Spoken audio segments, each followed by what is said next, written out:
People think if you have psychic powers... Psychic Detective was released by Electronic Arts in 1995 for the PC and in 1996 for the PlayStation and 3DO, and is one of the myriad of FMV games typical of that era.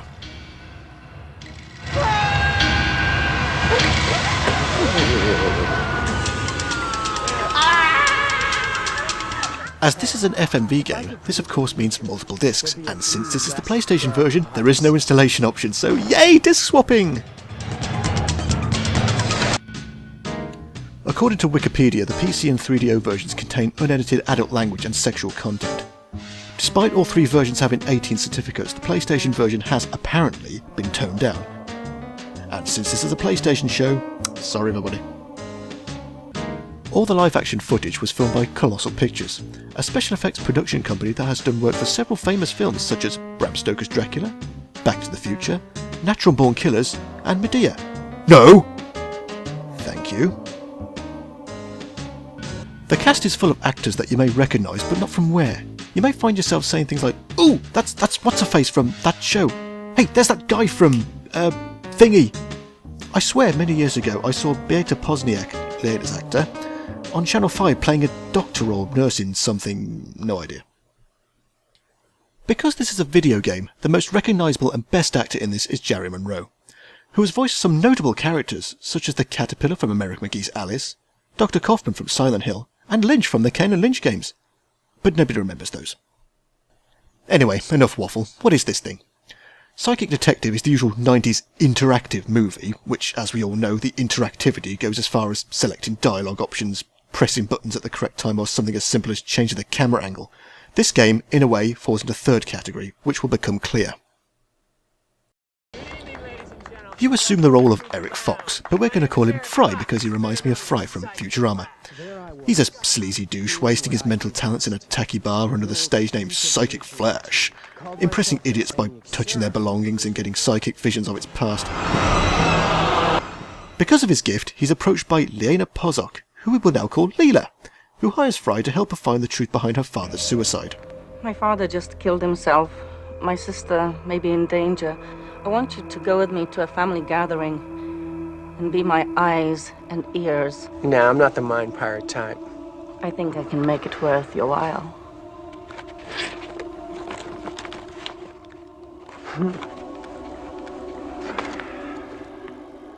That your final offer?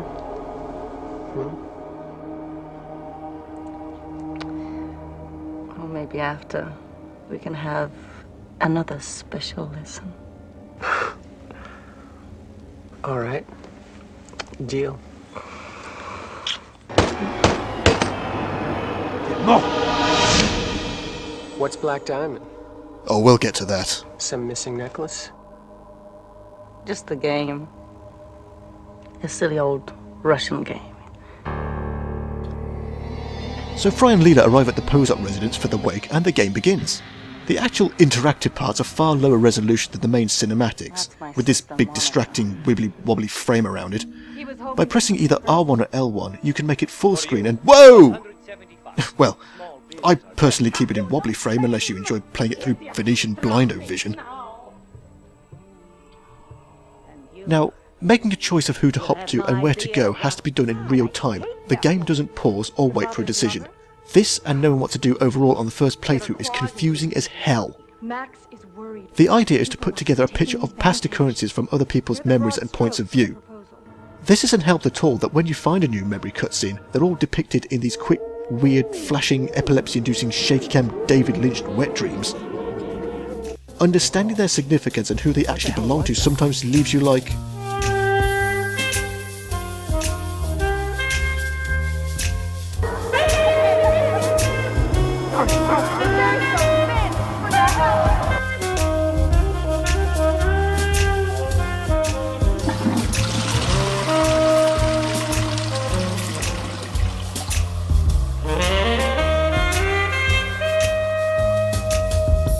The idea of the game is to mentally head hop from person to person, seeing through their eyes and gathering information. As people interact and pass each other, you can chain along the head hoppings, uncovering different conversations and coming across the occasional object to fondle. Poke. The MacGuffin of this confusion are these 4 psychic collectors, which allow you to project thoughts and emotions upon others, effectively controlling them. These are being pursued by both Leela and our antagonist Lexi. There's Jerry. Leela wants these collectors in hope that they can cure her lover Sergei from his neural breakdown brought on her by her father. Daddy does not approve. Lexi is after the collectors to use in his self-improvement seminar's Mirage quest, which of course has an ulterior motive. Teach me how. Finding the remaining collectors and preparing yourself to play Black Diamond against Lexi, you're assisted by Madame Tikhonov, who gives you a location of a collector. All right.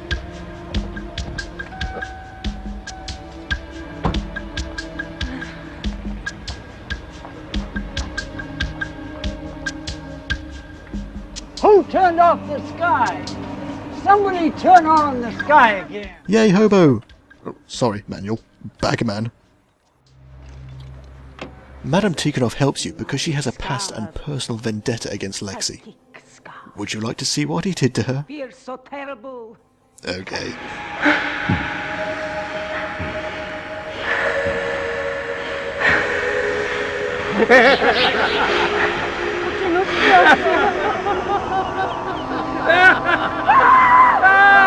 Why? Why would you do that right then? Stop laughing, that's not funny.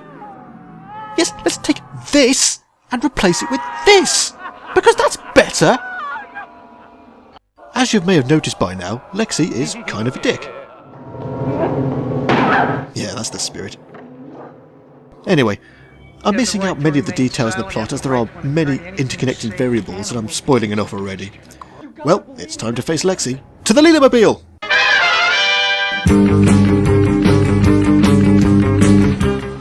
Speaking of the real-time decision-making I mentioned earlier, at a certain point before you face Lexi, you are confronted by the bouncer/security guard, I don't know. Before he subdues you, you are given almost no time at all to use the collector against him. Here's a still to show you the 12 options you are given. Now let's start the scene again with a counter to show you how long the game gives you to choose. I don't think so. Yes, just a little over 2 seconds to counter an enemy. QuickTime events existed in the 90s. No matter what you do, Lexi will end up with all the collectors because the pre-Black Diamond speech is always the same. Destroy someone mentally. You take their fears and traumas and nightmares and turn them up. Full volume, a hideous marching band at the back of the brain. All very amusing with rabbits and mice and half-dead soldiers. But when 2 people know what's happening, 2 talented people, it's really a most fascinating game. You have your thoughts, I have mine, and winner takes all. Now, Black Diamond.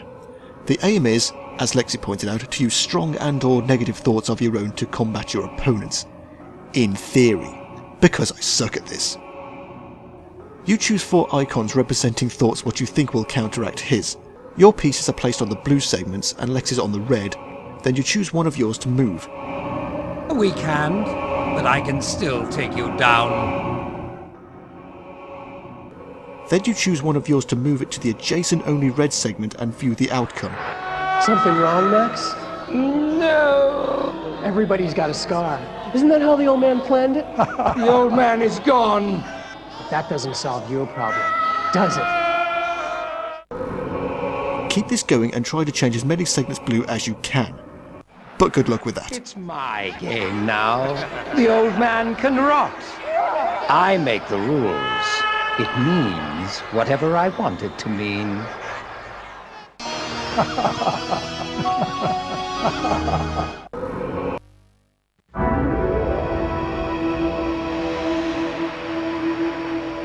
A kite.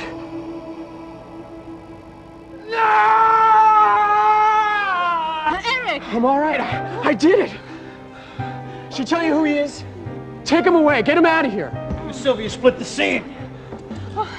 You won, my sweet boy. The best ending I've ever managed to stumble arse first into is Pretty Bracelet. Pretty bracelet. Yeah.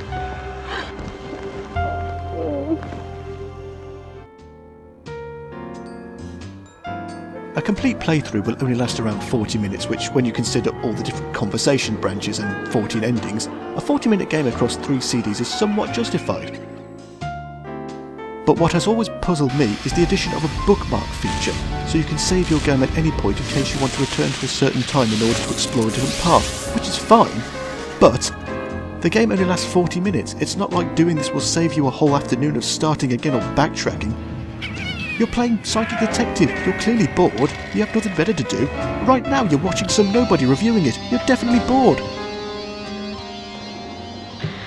At first glance, Psychic Detective appears rather cheesy and surreal, because it is, and a first playthrough will leave many confused about the story and character motivations, but perseverance with multiple playthroughs, exploring different paths and finding alternative head-hopping chains will slowly uncover the intricacies of this mess, and maybe, just maybe, you may be able to understand what the hell is going on as I've struggled to do.